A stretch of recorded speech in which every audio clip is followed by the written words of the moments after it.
If you zoom in infinitely on a smooth curve, it looks like a straight line. This is the fundamental assumption of classical calculus, where we can ignore higher-order terms because they shrink to zero faster than the linear ones. But if you zoom in on the path of a particle in a fluid or the price of a financial asset, you find a jagged, fractal shape that never straightens out, no matter how close you look. If you try to apply traditional calculus here, your equations will fail, leading to massive mathematical errors.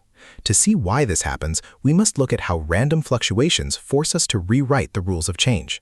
But what happens to our standard linear approximations when the path itself is inherently unpredictable? Imagine driving a car down a perfectly smooth highway. If you increase your speed slightly, your position changes predictably. Now imagine driving that same car on a gravel road covered in micro potholes that shake your vehicle violently in every direction.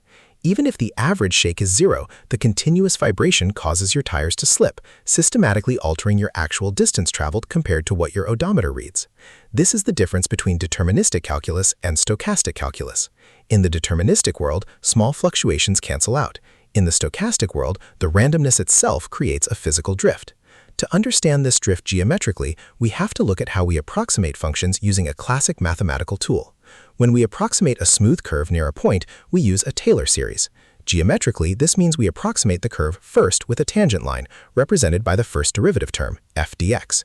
To make it more accurate, we add a quadratic correction term, which is half of the second derivative, f prime, multiplied by dx squared.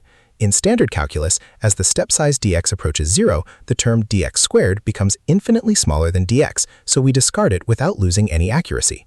This simplification is the bedrock of classical physics. But when the variable is not a smooth path but a random walk, this assumption completely breaks down, raising the question of how a random variable changes the scale of our infinitesimals. Let us look at a standard Brownian motion, Wt, which models random physical motion.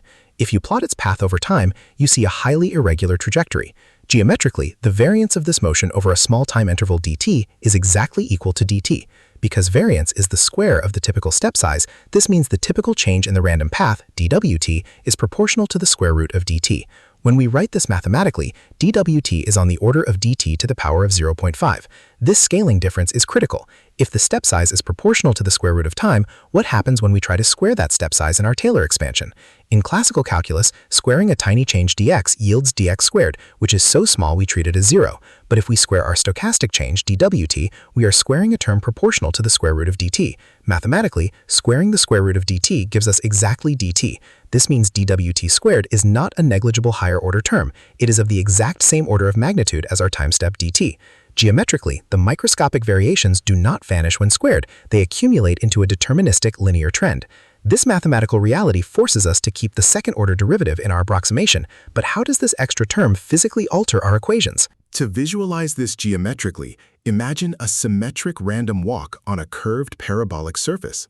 If you are at the bottom of a valley and jump randomly to the left or right with equal probability, your average horizontal position remains unchanged. However, because the valley is curved upward, both a jump to the left and a jump to the right will increase your vertical height.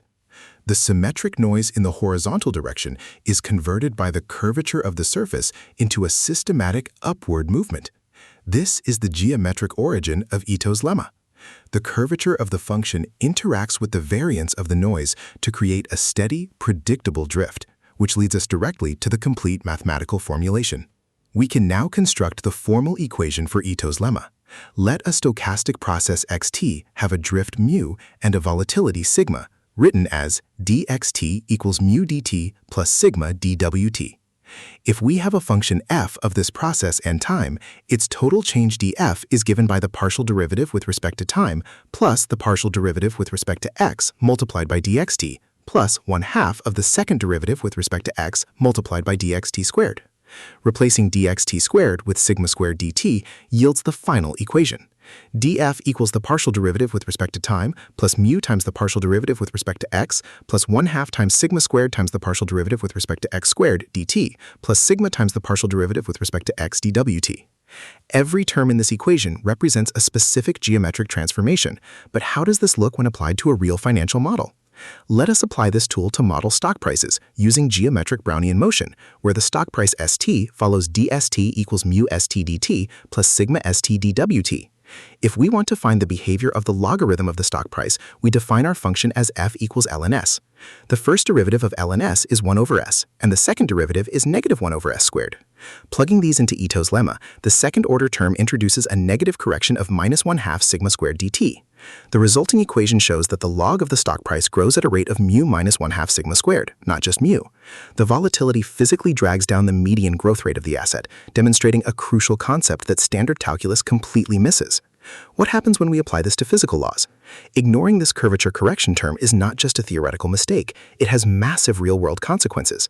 In financial engineering, failing to include the second-order drift correction would cause option pricing models to consistently misprice assets, leading to systematic losses.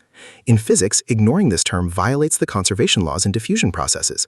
Ito's lemma is the mathematical bridge that allows us to apply the tools of differential equations to a world that is fundamentally noisy and continuous. Yet while standard Brownian motion assumes a constant drift in volatility, real-world systems often exhibit a powerful pullback towards a long-term average. If we let a standard random walk run indefinitely, its variance grows without bound, meaning it can drift infinitely far from its starting point. But physical systems and financial markets often have a restoring force, a mechanism that pulls the variable back to a central equilibrium whenever it drifts too far. To model this realistic behavior, we must transition from pure Brownian motion to a process that incorporates mean reversion, where the math of Ito's lemma reveals how volatility and restoring forces battle for control.